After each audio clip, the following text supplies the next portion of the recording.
All right. Hey guys, welcome back to the Kilo 23 group. Today we're talking with Kyle Broderick from the Social Regressive. He's a badass. He does a lot of awesome long-range shooting stuff. He actually got me into a lot of long-range shooting stuff. He's doing a ton of cool stuff with his channel. Today we're going to be talking about some of the stuff he has going on, and also I'm going to be talking to him about my personal build and some of the other things we want to do. So Kyle Broderick, how you doing today, sir? I'm doing great. It's a beautiful, about 70-degree day here in Oklahoma. We have a spring that lasts a matter of hours. We go straight from winter usually into this kind of grimy, cold mess, and then immediately into the scorching summer. So yeah, we're probably going to get up to 100 degrees within, I don't know, a week. Damn, But man. other than that, not too bad around here. You know, I will say one thing. It's been this whole, virus, everybody freaking out around here. Everything's been pretty chill. Everything's been relatively open, actually. We still just get out and do lots of stuff. It's actually a pretty good time to be doing outdoorsy things. It's been nice. Yeah. Well, it's funny you say that, man, because I'm over here in Florida, and it's almost exactly the same. Like, I didn't even know there was a quarantine for the longest time. Everyone was still going out doing all the same Right. stuff, and it really didn't make a difference.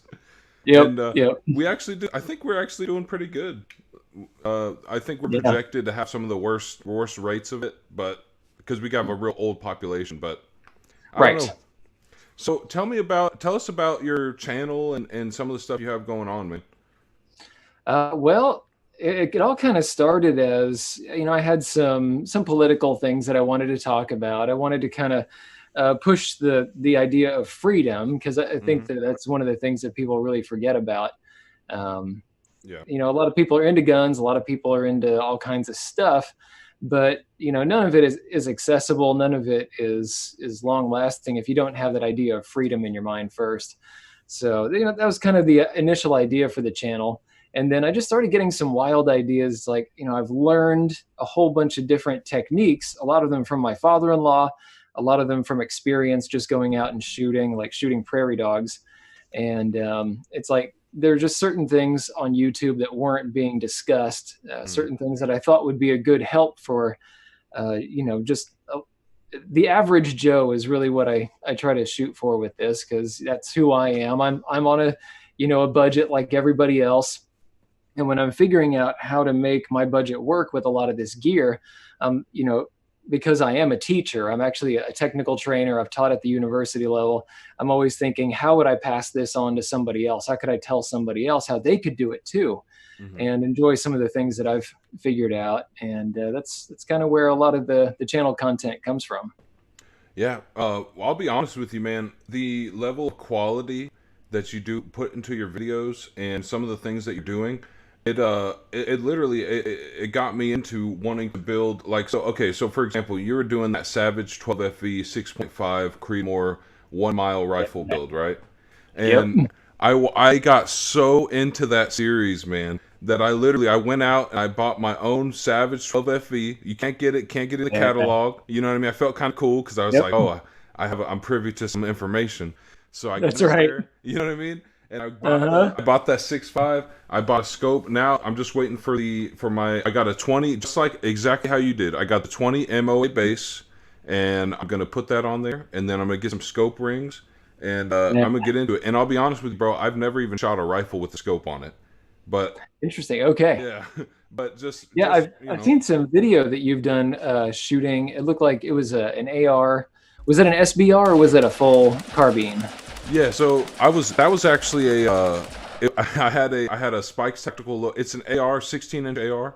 Uh, Okay. Yeah. yeah, it's that side charger, and yeah, I Mhm. mean that's really all I have experience with is just pistols and AR-15s and some other rifles, various rifles, but Yeah. nothing with anything more than zero power. You know what I mean? Okay, so you are in for a real treat because if you're used to iron sights, like I assume you are, Yeah. yeah, if you're an iron sight guy, that's the ultimate way to learn. That's how I started. Everything was iron sights, and then once you slap a scope on there and get used to some of the extra things that you can do now, not just being able to see closer up, but being able to do things like actually measure distance to your target passively.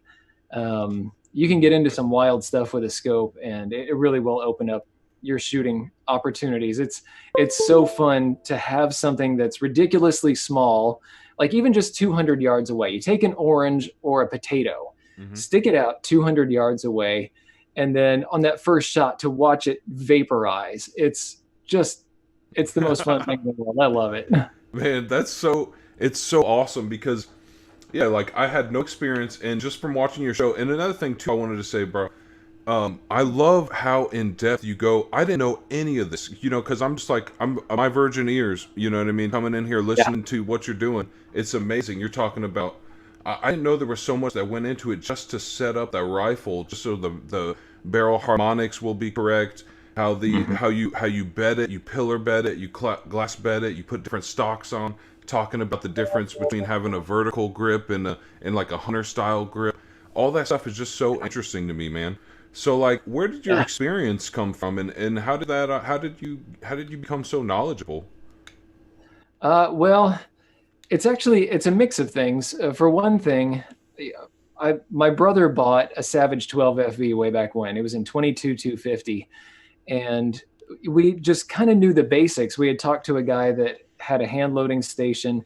He sold us a used press that I've actually got behind me back here. It's an old Lee turret press, and he was just talking about some of the things that you can do with a rifle, and we didn't understand any of it. We heard terms like pillar bedding. Okay, what does a marble column have to do with a rifle? How is this going to fix anything? We heard about ways that we could get more accurate with ammunition, and we started just little by little to try to get more performance out of this rifle, because we really enjoyed it every time we took it out with even just some cheap factory ammo. 22 250 is an insane round, really really fun. Even with the factory ammo, you can waste tiny objects out at pretty long distance, and it hits with real energy. So we were, just trying to tune it up little by little, make it better and better and better. And then I married my wife, and my father-in-law used to be the head gunsmith for Browning Repair. So he had his hands in everything. He had, worked on everything from revolvers, lever guns, all the way up through, I'm sure he did all kinds of exotic stuff, but of course, all the Browning bolt actions, Winchester bolt actions. And he had kind of seen and done everything. And together we walked through some of our own builds. I took my Savage 12 FV, which is this guy right here, the one that I call telekinesis. Yeah, your telekinesis rifle. And he showed me some of the techniques that you can use to make your own stock. Some of the shape ideas. And for him, he wasn't satisfied with the simple shapes that were out there on the market at the time. Mm-hmm. In general, you had the traditional bent stick, the hunter style stock, which if you've ever been out shooting prone with a rifle like that, and it sounds like you haven't yet, but if you do shoot that 12 FV before you purchase an aftermarket stock for it, you're in for kind of a rude awakening, because the rifle is probably going to be very accurate, but after a little bit of shooting in the prone or from a bench, when your wrist is just stuck like this for maybe 2 hours, it actually becomes a pretty painful mess. And my father-in-law, we would take that Savage, we would go out and this was in 243 originally, still is. Yeah.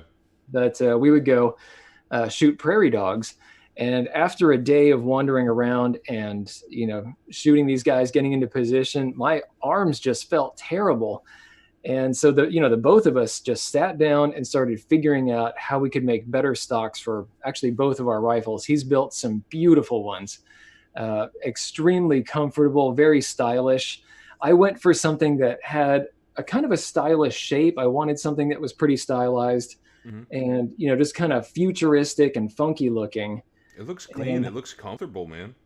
Oh, it is. That's why I call it telekinesis. I don't have to think about the stock when I shoot with this. Dang.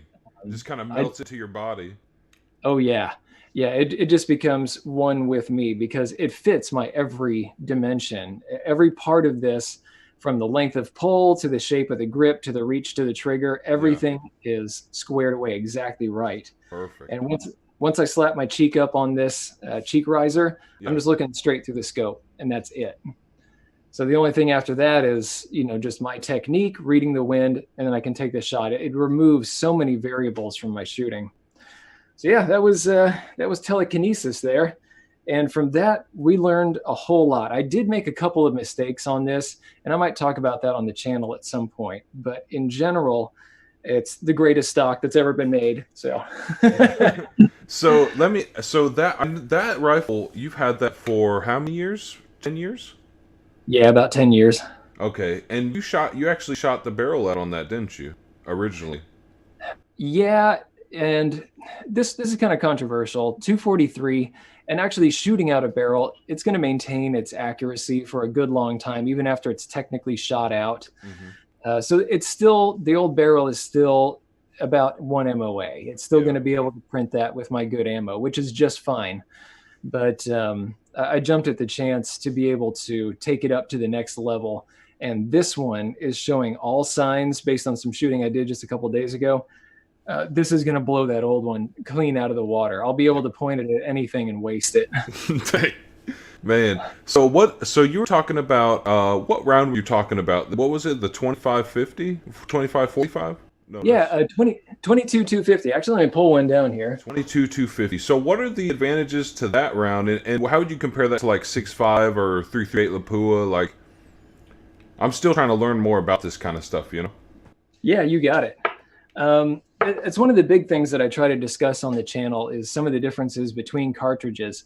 For myself, I try to remain, kind of agnostic on this stuff. Some people get really wrapped up in the cartridge that they shoot, and it's like, it's this or nothing, and everybody else that has the competing cartridge is an idiot.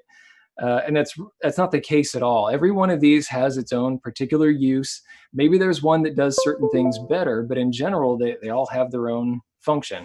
So this little guy, 22-250, it's quite a big powder charge behind a 224 diameter bullet. So imagine just taking a 223 Remington 5.56 round that you normally get in your AR-15, and then blow it up so that you get a little bit longer case and you get a lot more powder capacity. It's bigger around. This will not fit in an AR-15 platform, except some weird ones. We'll get people talking about that.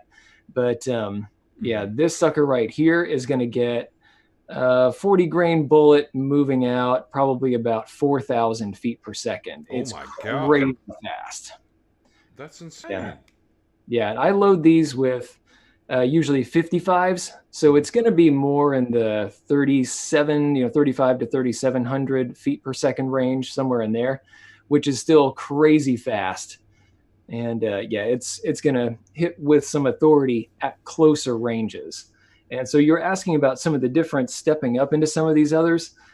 22-250 takes that little bullet that we're used to for 223, makes it go really, really fast. But that little bullet, in general, there are a couple of things that are going to make a bullet go kind of wonky, in wind especially, and make it drop faster.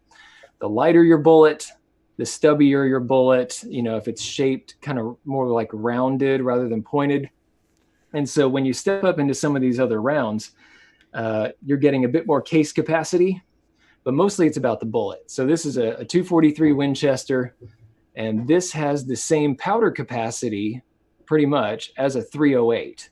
And this one is throwing a little 243 projectile through here, and it gets these moving up past 3,000 feet per second. Depending on your bullet, it could actually get up toward 4,000 again, but it's doing it with heavier, slicker bullets. So you can make impacts more precisely at longer distance. The wind isn't going to affect it. It doesn't drop as much. These little guys this is still my favorite round, and that's why I redid telekinesis in 243. But then stepping things up a little bit, you guys have probably seen my Savage Axis build with 7mm 08. This one is, again, it's a 308 that's neck down to something that's smaller, slicker, but this has a very, very efficient bullet right here. This is a 7mm bullet Mm. And this has ballistic coefficients that really get beyond what you can get with 308 for the most part. And it's going to move these out quite fast. Excellent deer rifle Yeah. cartridge right there. But then the big one that you mentioned, 6.5 Creedmoor, Mm-hmm. that one is kind of taking the same sort of formula. You get more case capacity, but it's really built around the bullet specifically. It's all about very, very efficient projectiles, very high ballistic coefficients, and it doesn't move them out as fast as some of these others, like 243, much, much faster. Mm-hmm. 22, 250, much, much faster. But because the bullet is so efficient, I can make a hit at a mile. Man, it's so cool to me. So like, um, just looking at some of these different rounds. So I've heard a lot of good things about 7mm. Obviously the 6.5 Creedmoor is like the new. It's like the new big thing. Everyone's doing it. People are like. So are they using the 6.5 Creedmoor specifically for like those like PSL competitions or those long range shooting competitions, or do they use all different types of rounds? It's kind of an interesting thing there. People kind of perceive the 6.5 Creedmoor as a long range round, and it's really not.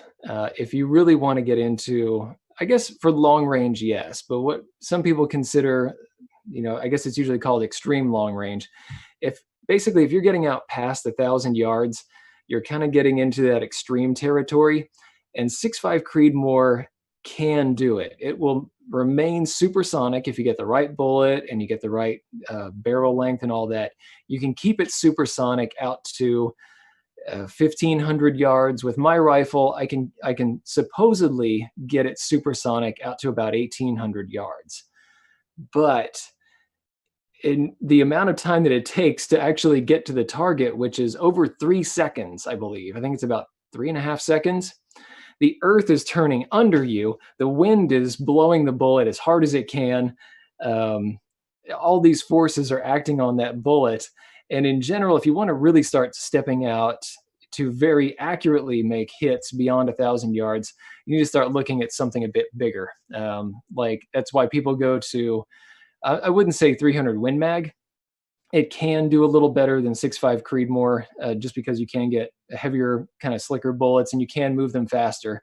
But I'd say that's where you're really stepping up toward 338 Lapua Magnum and some of the Shy-Tac rounds, some of the more extreme, dedicated long range ones. Yeah, yeah, no doubt, man. And well, that's the thing about it that I was wondering, because I know you've been doing a lot of that ballistics gel testing recently too. And so I was wondering, so like the 6.5 or some of these other, not long range but semi long range rounds, what's happening when it's right at that edge where it's becoming, subsonic? Like Yeah. ballistically speaking, what's the differences between like if you shot a target at 200 yards versus whenever it starts to lose its funk, maybe like 900 yards, 1,000 yards? How does that work? And like, what are some of the differences between it? Yeah, this is kind of a tricky thing. In general, the way that I like to come at all of this is from purpose first. Every rifle that I have in my collection, I want it to have a defined purpose. And maybe I do stretch that a little bit into silly territory. Like actually shooting 6.5 Creedmoor at a mile is in the silly zone. There's really no reason to do that. It's just a fun practice. It's neat to do.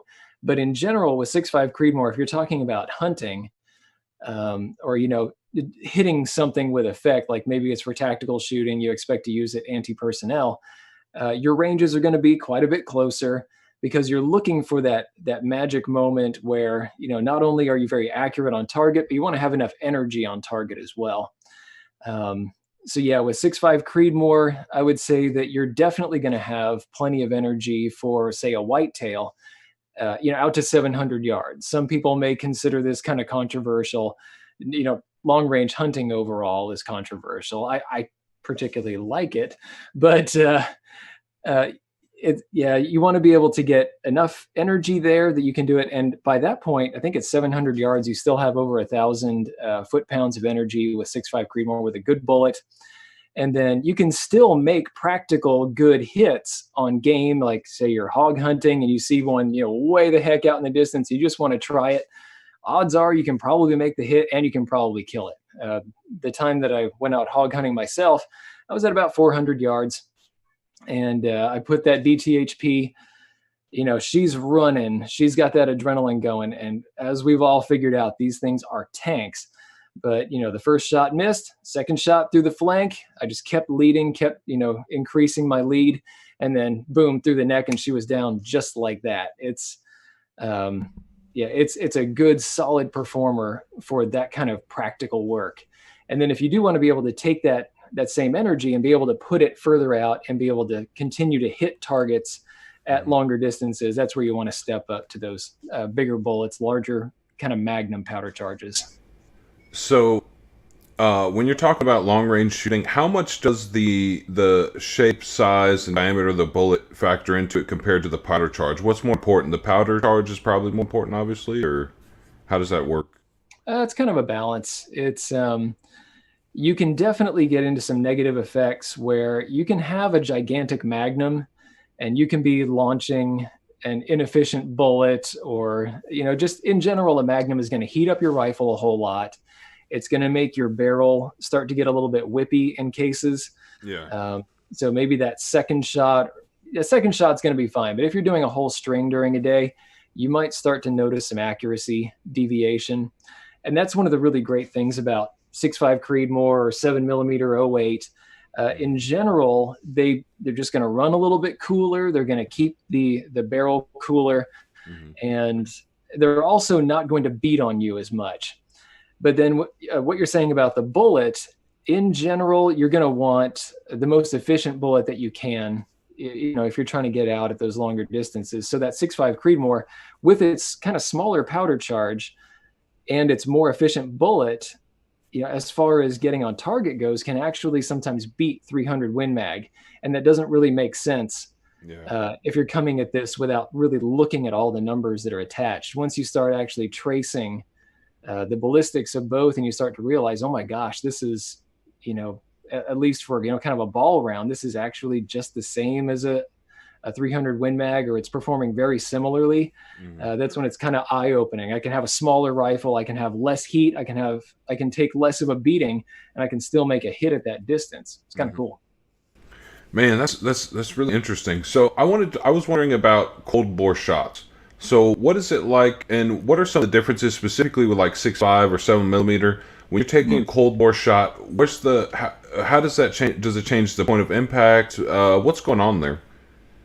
This is going to be dependent on the rifle. Okay. That's one of the places where having a more expensive rifle, or at least a more expensive barrel like this one, that's where it's going to be more important. It seems like if you have a barrel that is, okay, well, let's take this for example. The barrel that comes on the Savage 12 FV to begin with is a very fine barrel. I'm not going to knock it. However, I do notice that the first shot out of that barrel in general, I don't think it's with the 6.5, but with the old 243 here, the first shot was always a little low left. And it's not me shooting, it's not technique. It's just something about maybe the temperature of the barrel. I don't think it's a dirt level, because I try to keep my rifles dirty actually. But that first shot, yeah. So you do that with your semi-autos too? Yeah, I keep them kind of dirty, and I just put a bunch of lubricant on them. I think it's more because I'm lazy. I don't know.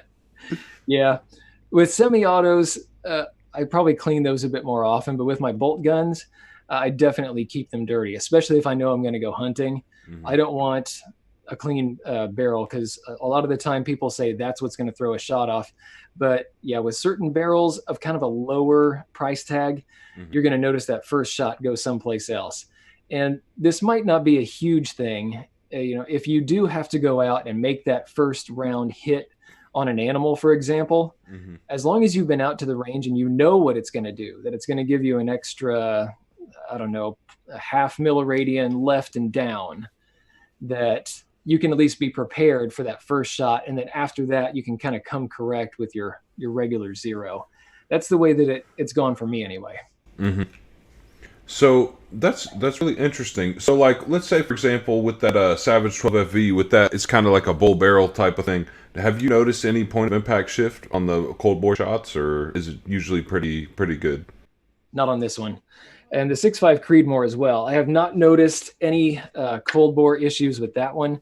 But then this one with that preferred barrel in there, um, that's there are a bunch of things that you can do to take an inexpensive rifle like the 12 FV and start to crank more accuracy out of it. Hmm. Probably some of the biggest ones are going to be, first off, just get some ammo that your gun likes. That's probably one of the biggest things. But beyond that, spending about the 325 that it takes to get into this barrel, it is a really good kind of bang for the buck.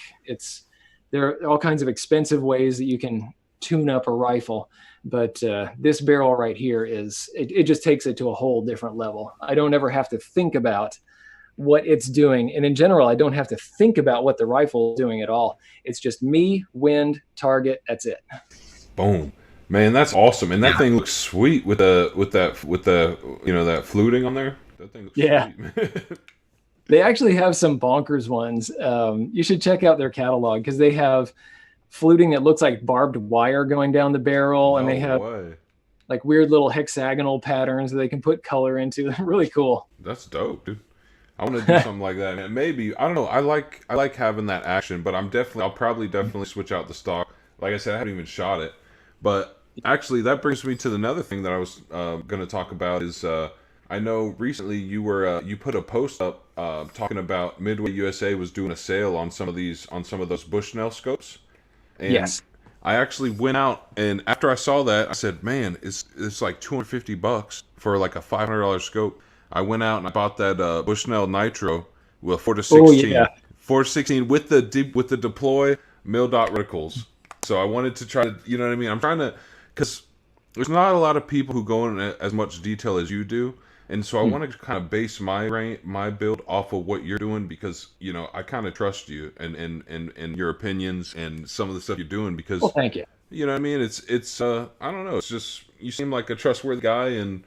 I know, like with other people, they might be doing a build and they won't even show you anything about it. And so, what am I just going to trust somebody who shows me a 10-minute video? But with that full, with that long playlist that you're doing, I decided to go with that. But I want to talk about the scopes.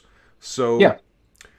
let's talk about second focal plane versus first focal plane. So what are the differences there, and how does that make a difference effectively when you're hunting or if you're in like a uh, Yeah. combat engagement or something? You know what I mean? What's the differences there? Yeah. It used to be that I would kind of steer people perhaps more toward a second focal plane. Hmm. But over all the testing that I've done with all kinds of different scopes, some of those great Bushnells and just all kinds of stuff from Falcon. And, I've tried out some Vortexes. One of the cool things I will mention, just, kind of on a tangent here, is that the quality of optics right now and the feature set that you get out of them is unprecedented. This is the time to be alive if you like good optics for a rifle. There are so many great options, and you can pretty much pick your manufacturer. Nikon sadly won't be selling theirs anymore. Um, they just decided to stop production. I don't know if Bushnell just drove them out of business or what, but they made some really nice ones. Uh, yeah, there are lots of great options. But then I guess what it comes down to, second focal plane is going to have its strengths where if you want the reticle, first off, this is a little bit tricky. If you want a simpler reticle, like if you want a crosshair reticle, you don't want junk in the way. You just want to have, this is my target. This is my thing. I just want a fine hair that, crosses over my target. I just want to see where I'm aiming. Second focal plane, obviously for that. That's what we've had on deer rifles forever. And then for your target shooters, a lot of those guys like that too, because they just want to be able to dial the turrets for their drop and their windage. And they just want to have a nice, very thin reticle for when they take that shot. Hmm. There is another reason to use second focal plane with some of the more complex reticles. And I've talked about this a long while back. I'm going to be doing a series on optics pretty soon to try to break this down a little bit more. But with a second focal plane scope, a lot of the time you can actually start to see measurements much more precisely than you can with an FFP. One of the tricky things with FFP is that, okay, yes, it's always going to measure the same angle the same way every time. Mm-hmm. So in a way, it's much easier. Mm-hmm. One milliradian at 8x is the same as 1 milliradian in the reticle at 16x. Mm-hmm. It's not going to be any issue. You crank the zoom ring to where you want it, so you can be able to see your target, see it run, whatever you need to be able to see it a little bit closer, and it's always going to do the exact same thing. But the problem is, once you have zoomed in on that animal, you may have your stadia, it's this thick, in your field of view. It might cover the whole animal. Yeah. And the fact that it's measuring the same every time means that you can't actually get down to some more kind of fine precision to be able to maybe range an animal. With a second focal plane scope, sometimes you can do that a little bit better, and your reticle is just going to be thinner overall, depending on how they've set it up, and you have less of a chance of it maybe covering the animal you're trying to shoot at. That's the advantage of second focal plane, the little bit there. But for the most part, I think nowadays I kind of recommend FFP just because it is so much quicker. And what sold me on that was that last hog hunt, mm-hmm. or I guess the one from a couple times before, where I've got the CMMG Endeavor 300, that massive 6.5 Creedmoor AR-10. I've got it up on the top of my buddy's truck. I got the bipod on there, and the first shot goes down range from a 223, and then all the pigs scatter. This one starts cutting left. It's a big old sow, and she is heading for the horizon as fast as she can go. And so I'm using the scope to try to figure out, number one, how far away is she? Because she started at 150 yards. By the time I took that shot, I was trying to estimate, okay, in my reticle, she's only covering this many MOA. She's probably about 400 yards. So I'm going to give it this much of elevation. So I'm not touching anything. I'm holding over, adjusting for that 400-yard shot, giving her a 40 mile per hour running lead, and then, cranking the scope so I can see enough of her that she's going to have enough room to run in the reticle, and I'm not going to lose her. Mm-hmm. So I've got it cranked. I found out afterward it was 8x. I just cranked it to whatever looked good, and I'm tracing along with her, and then wham, it worked. So I'm sold on FFP now. I love it. Dang, man. So as a layman, I guess really the main difference is first focal plane. Obviously, the reticle's not changing, so your milliradians, your MOA is going to be exactly the same. Second focal plane involves more math, and you have to do more math to calculate out depending on the range. And yes, that's a good point. That's the real downside there. Okay. If you do want to be able to range that animal, mm-hmm. you have to take the current zoom into effect, and that's going to affect everything. If you're holding over an animal to try to get your drop, if you're leading by wind, you always have to have the magnification in mind. So in general, especially in those fast-paced situations, like if it is an anti-personnel situation, FFP all the way. Okay. Yeah, I mean, so it's probably better for just, at least for someone like me who doesn't really know a lot about long range shooting, just get the FFP. It'll be a little bit easier, and then maybe if I want to be more, do a little bit more stuff or be a little bit more of a connoisseur, I can try the second focal plane. Yeah, I'd say that second focal plane is going to be best for when you're slowing down. Okay. For when you have time to think and time to figure things out. Mm-hmm. It can be that little bit of extra precise, but I don't know. More and more, like I say, I'm just going for the FFP now. Yeah. Yeah, that's what a lot of people say that too. Like I've heard you say it. I've heard Rex reviews. He does a lot of that long range. I've heard him say it. He's a freak. He's awesome. Yeah, I want to see. Have you heard anything about his classes, like his his long range classes? Mm-hmm. I want to do one of those, man. That'd be kind of fun. Too. Yeah. I want to go to Montana, do it up in his his area. That'd be awesome. Yeah, that'd be awesome. So let's move on. Let's change the subject. Let's talk about that what you got on the table here, that 5.7 CMMG 5.7 you got on the Yeah, table. yeah. So This what's going on there? They sent that out to you? Yes, the upper anyway. Okay. They came out with this new kit that includes the upper. Let me make sure that you can actually see it in the kit. There we go. Perfect. Yeah. So they make a kit that is an upper just for a regular AR-15. You don't have to have their weird Banshee lower. Hmm. So you use their special magazines and the upper, and you're good to go. It's actually it's about $750 for that kit, if I remember correctly. Just off the shelf as it is. I don't know if they ever do sales, but yeah, about $750 for that.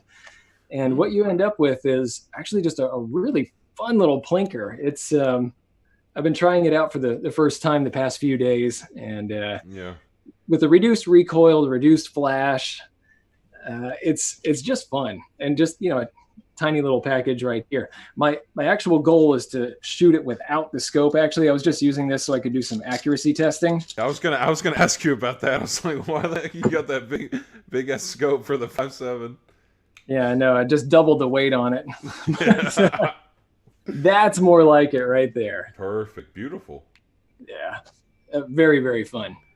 Now, I have something for you. We can come back to this in a second if you have some particular questions about this. Yeah. But I have something for you. Your 12 FV build, like I mentioned before, I always want my rifles to have a defined purpose behind them, even if it's, just goofing off at the range and the smile that it puts on my face, hitting a target at a silly distance. What purposes do you have in mind for yours? So what I want to do with mine is obviously I want to do some long range precision prone shooting, but also I'd like to maybe hunt with it. I want to have it as like a more of a kind of an all purpose. Obviously I'm not going to be running through the woods with it. You know what I mean? It's just so big and heavy. 26-inch barrel. That thing is heavy. But I just want to be able to, maybe I've never hunted or anything like that, so I want to maybe do a little bit of hunting. But I think the main purpose would be just doing some long range precision stuff, testing groups out, and I don't know how to hand load, but I don't know, I might have to get into it. Yeah, and even figuring out which ammo out there off the shelf works, that can be its own kind of fun. Just figuring out which one is tightest in your rifle. Every one of them is built to kind of hit a node. It seems to be about the amount of time that it spends in the barrel.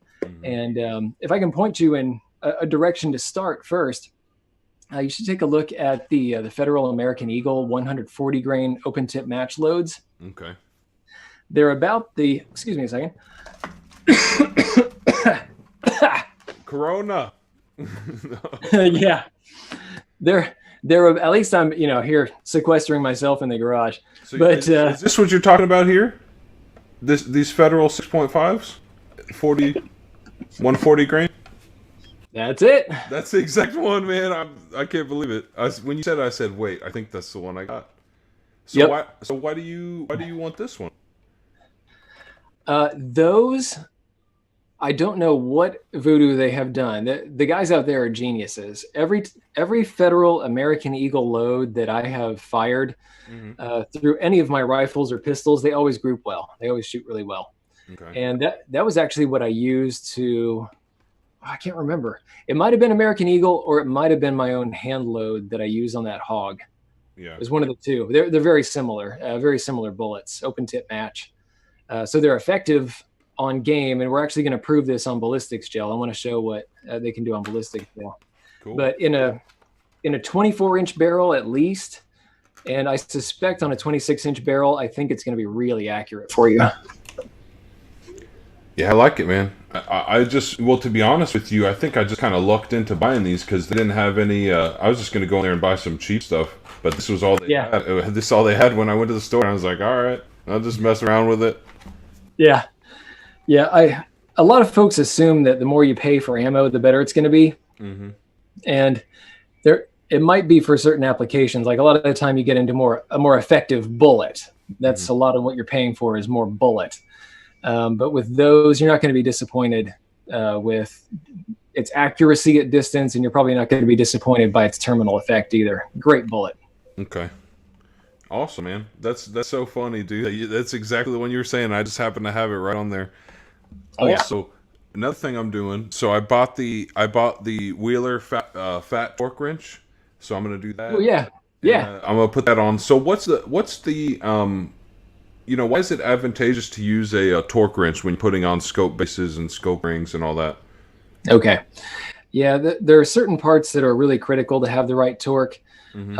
On your rifle, for example, the front action screw, I think, is pretty much always recommended by Savage to be 35 pound-inches of torque on there. Okay. And then the rear, this is the interesting part. If you really want to play at some point, and as nerdy as I am, I still have not done this. But there are guys that get so nerdy with these Savages that they will actually they'll check the torque figure on that rear action screw to get best accuracy. For some reason, if you dial it back, like some people say 14 inch-pounds, or like I think I have mine on 20 right now, and it was shooting really well the other day.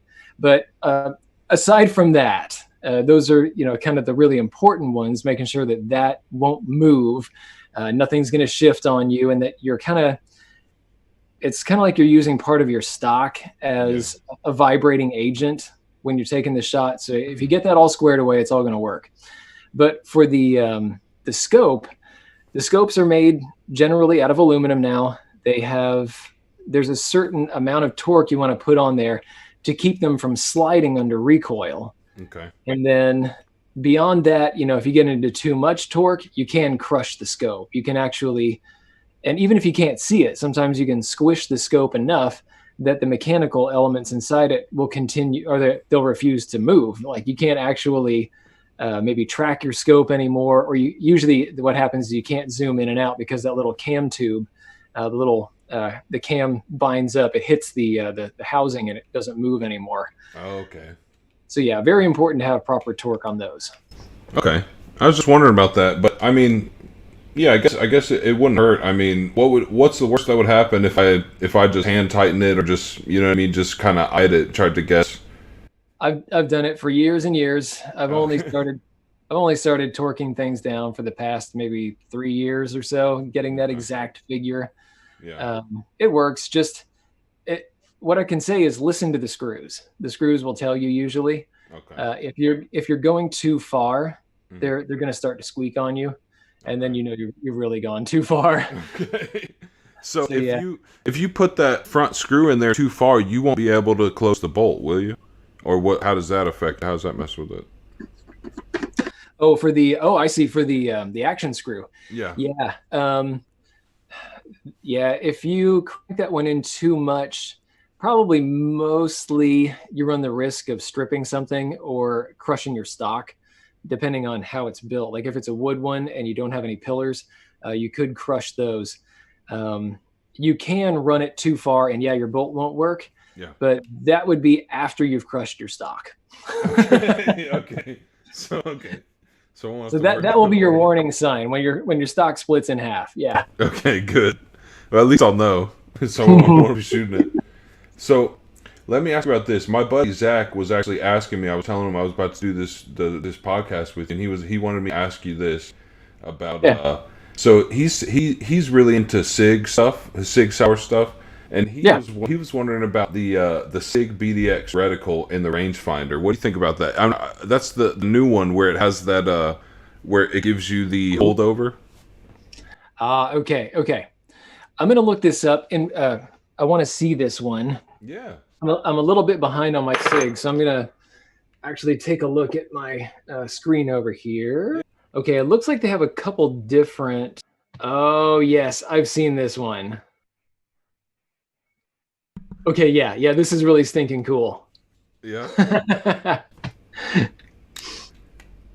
I thought it was awesome, man. It just looked like some witchcraft, but I'm wondering, like, how do you calculate it? Does it just calculate it for the load? I'm wondering about that. Okay. If I recall reading the articles correctly and checking all this out, the BDX is one of the coolest things ever. Cool. Now, I will talk about a downside to this here in a second. We'll get into that. But in general, it looks like what you have to do is you use their rangefinder, Okay. and it's gonna get the range to the target, and then you're gonna have your load data, you're gonna have your ballistic data that it's gonna work from, and then it's going to illuminate that dot to show where your drop is, so you can get the proper holdover.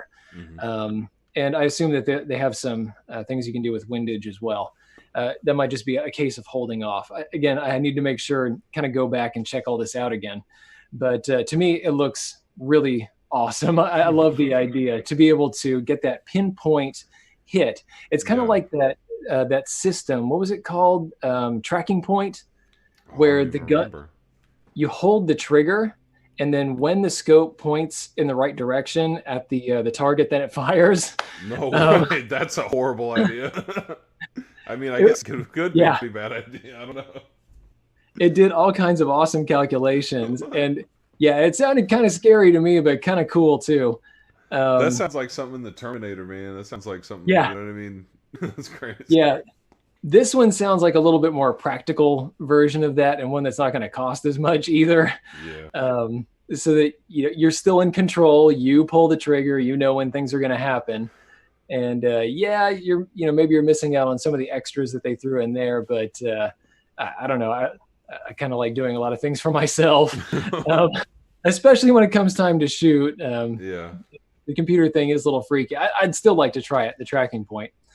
But yeah, Yeah. I think it's a good middle ground there. So it's going to give you the data. It's going to show you where you should be, and then it's up to you to actually make it happen. But I will throw in this one kind of danger thing here. If there's anything that we learn over time, it's that if anything fails on any of our rifles, it's electronics. It's Right. that's the thing it's going to give up first. Or maybe you just leave your batteries at home. Of course, in the case of this, you still have, a perfectly usable reticle. You can take the shot manually and figure everything out yourself. Hmm. But if you just think about obsolescence over time, I can really see it being very practical in the now, but I just kind of wonder how it's going to hold up over time just because of shifting, technologies and how things tend to wear out. Yeah. Well, I mean, when I was looking at it, I said, well, hell, I mean, they're giving you the holdover. Why not put something in there? Why not put a little Yeah. thing on top to give you the wind too? Or Yeah. maybe have something in there, like I see you got that Tacticam back there. Maybe have something that Yeah. can see like can maybe judge wind based on like movements of leaves or something at certain ranges. You know what I mean? There's so much cool stuff they Yeah. could do with it.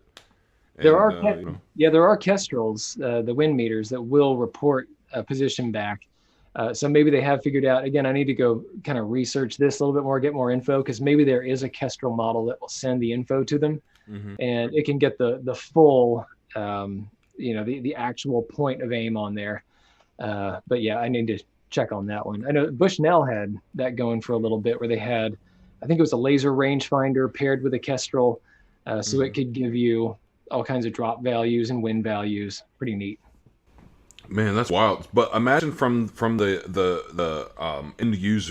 end user's perspective. So he could just go out there and just he you know what I mean. He aims his rifle. He gets a holdover. He gets the wind. He could do that in like 10 seconds, and Oh yeah, you know yeah, it'd be lethal, and man. if you, Imagine everyone having that yeah, capability. yeah, and if you have a spotter with you that is, maintaining, doing the ranging, Hmm. and maybe reading to you what the wind is, even if they don't have that capability, he can at least tell you what the wind is. Hmm. Then yeah, you could be very lethal very quickly. Yeah. Yeah, it's wild, man. What about are there any are there any new things that are coming up like that are similar to that BX? Is there any new technology or anything that you've heard about? Tracking point is the only one that kind of piques my memory. Okay. Um, that I think it's kind of inevitable that more people will move this way. Yeah. I want to say actually that oh, what's that school? It's like there's a hunt you can do out in New Mexico. I think there's a place where you can go to hunt pronghorn, and these guys also sell their own range finders and scopes. I can't think of the name of the company off the top of my head right now. They make really wicked awesome stuff, but it's kind of tickling my mind that they may have made something in that direction as well. Man, that's cool, Yeah, bro. If I figure out the name, I'll send it to you and you can annotate it on the video. Yeah. So you got that. You have the CMMG. So if that's you can just put that on any AR-15 lower, and then CMMG has those 5.57 magazines you put in there. Yeah. Yeah. And this lower is one that I put together myself. It's all from parts that I hand selected. I wanted to stick with kind of the budget build, since we do have a lot of folks on the channel that want to do things on a budget with, good quality stuff. Yeah. And so I'm always kind of testing to see, all right, this one right here is a PSA lower, Palmetto State Armory. A lot of people have said good things about these, and so far I love it. Works great. It seems like all the tolerances are there. Everything's in the right spot, and the price was definitely in the right spot.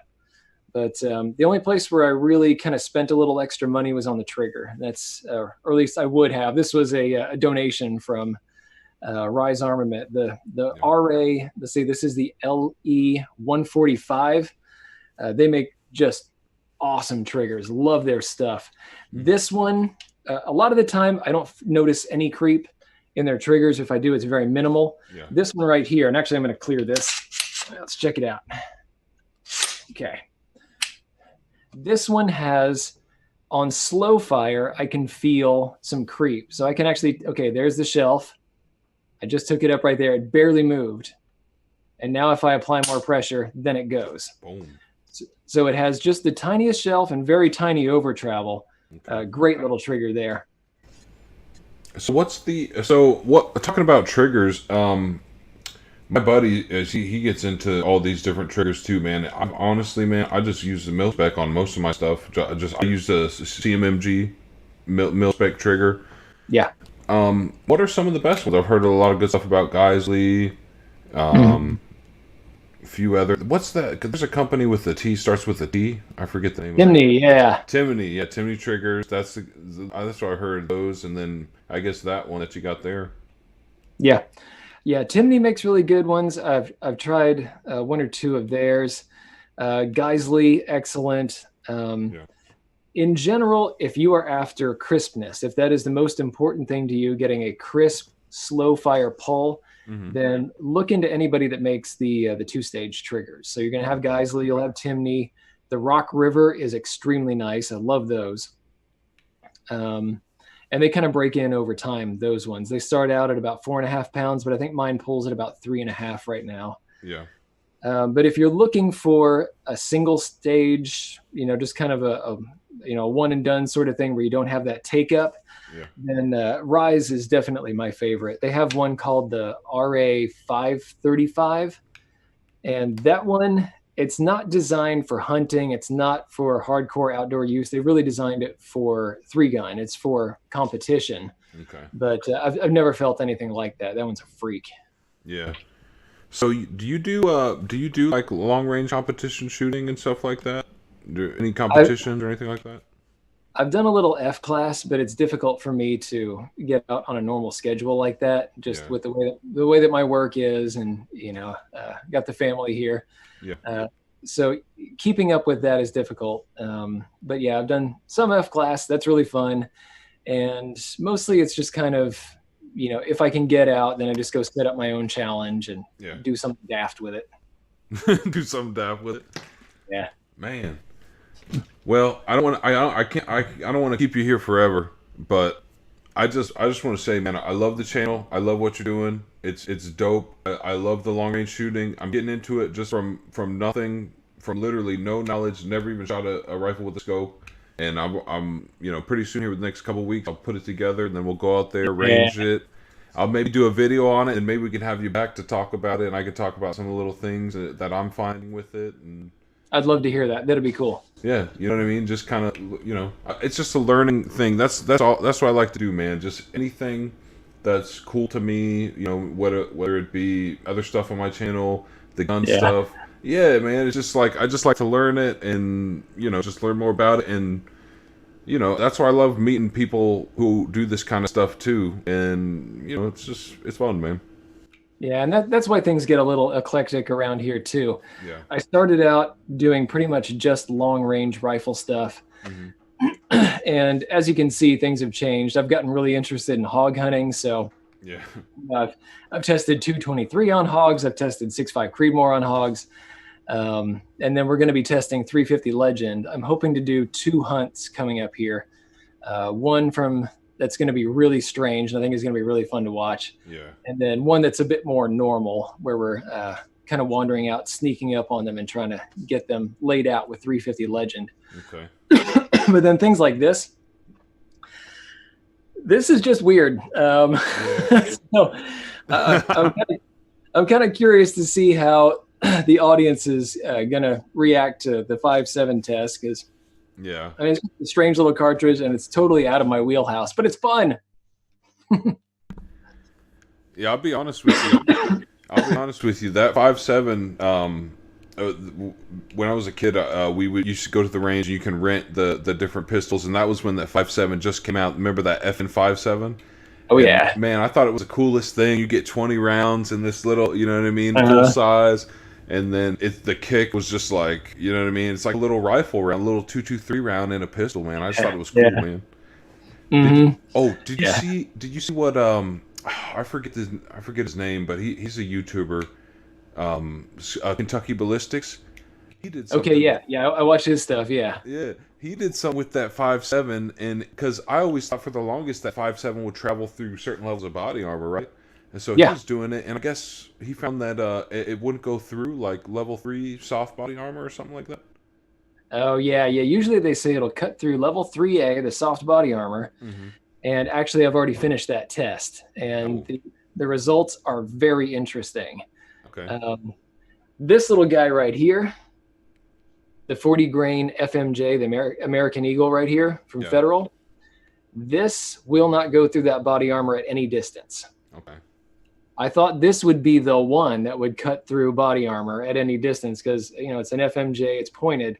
Yeah. But I was doing a little reading on this to find out why, and apparently they've reduced the powder charge in here, and they've blunted the bullet so that it has a tougher time getting through. This guy, I'm going to go ahead and throw a little sneak peek out there for folks that are watching the Kilo 23 group channel. So before the social regressive folks get to find out, the 198 LF, which is a hollow point 27 grain, this will cut through body armor as far as 75 yards away. And it's a hollow point. Yep. What? And it does mushroom. So it cuts through the body armor, it opens up, and it does make a bit of a cut. Of course, it's nowhere near as dramatic as you would get from a 223, but still, if you want a tiny little pistol round that's going to be able to punch through body armor, this is the one. This stuff rocks.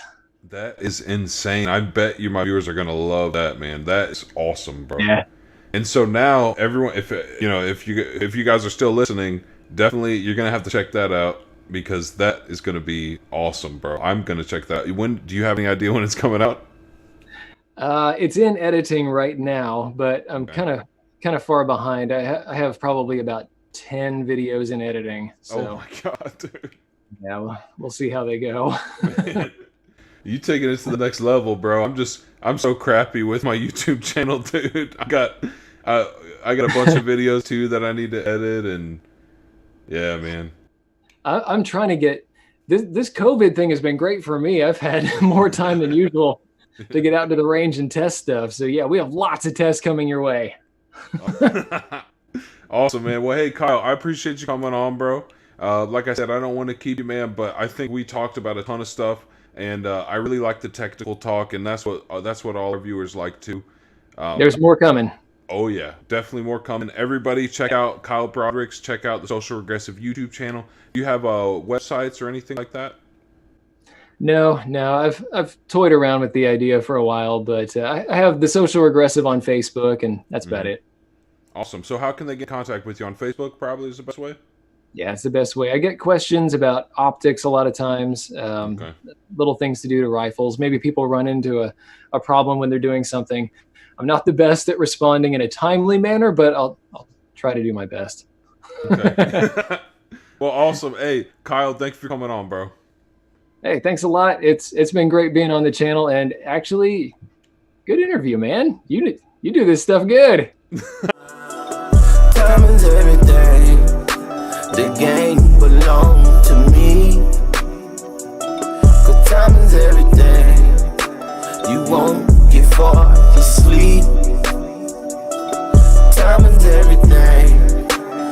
game.